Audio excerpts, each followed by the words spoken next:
Teams vous permet d'activer une fonctionnalité d'encryption de bout en bout lorsque vous faites des appels de 1 à 1, c'est-à-dire dans le clavardage, vous pouvez communiquer avec une seule personne en ayant toute votre vidéo et audio encryptés de votre côté, envoyés par les serveurs de Microsoft sans que Microsoft puisse le décrypter, et ensuite c'est envoyé à l'autre personne, et l'autre personne reçoit le tout crypté et peut le décrypter. Donc, il n'y a personne entre ça qui peut voir les informations transigées.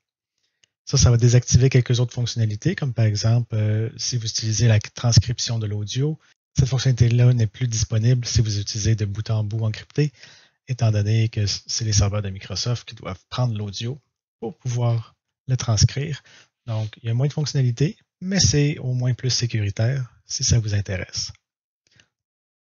Pour l'activer, chaque utilisateur doit aller l'activer. Ce ne sera pas dans chacun des logiciels d'utilisateur. Donc, par exemple, si vous l'avez sur l'ordinateur de bureau ainsi que sur votre téléphone, vous avez juste à le changer sur l'ordinateur de bureau ou le téléphone et automatiquement c'est changé partout pour cet utilisateur. Il faut aller, si vous êtes sur le bureau, dans les 3 petits points, paramètres, confidentialité et activer appel crypté en entier. Si vous ne voyez pas cette section-ci, ça veut dire que l'administrateur de Teams pour votre organisation n'a pas activé la fonctionnalité. Par défaut, elle n'est pas active. Alors, ce n'est pas lui qui l'a désactivée, c'est juste qu'il ne l'a jamais activée. Pour l'activer, si vous êtes l'administrateur, vous allez sur admin.teams.microsoft.com. Ensuite, dans Politique de chiffrement, dans Global, donc la valeur par défaut, et ce que vous allez voir, c'est non activé. Vous pouvez changer pour non activé, mais les utilisateurs peuvent l'activer. Comme vous pouvez voir, il n'y a pas l'autre fonctionnalité qui serait activée, mais les utilisateurs peuvent désactiver. Ça doit être parce que justement, ça enlève trop de fonctionnalités. Alors, ils ne l'ont pas activé par défaut pour l'instant. Une fois que c'est fait, vous retournez dans Teams. Vous allez devoir redémarrer Teams ou bien vous déconnecter et reconnecter pour qu'il puisse obtenir l'information que cette option est disponible et ensuite vous pouvez l'activer.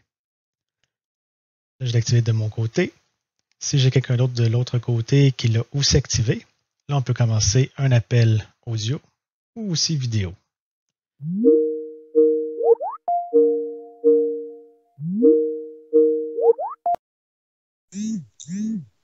Alors là, je l'accepte. Je vais activer la caméra. Voilà. On peut voir un petit peu en arrière. Et puis, ce qui est important, c'est que si vous voulez savoir si l'autre personne a aussi la fonctionnalité d'activer, en ce temps-là, c'est que vous allez voir le bouclier avec un petit cadenas. Et puis là, vous voyez les chiffres de l'encryption pour cette session. Alors, l'activation du chiffrement de l'appel bout en bout est bel et bien activée. C'est comme ça que vous pouvez le confirmer.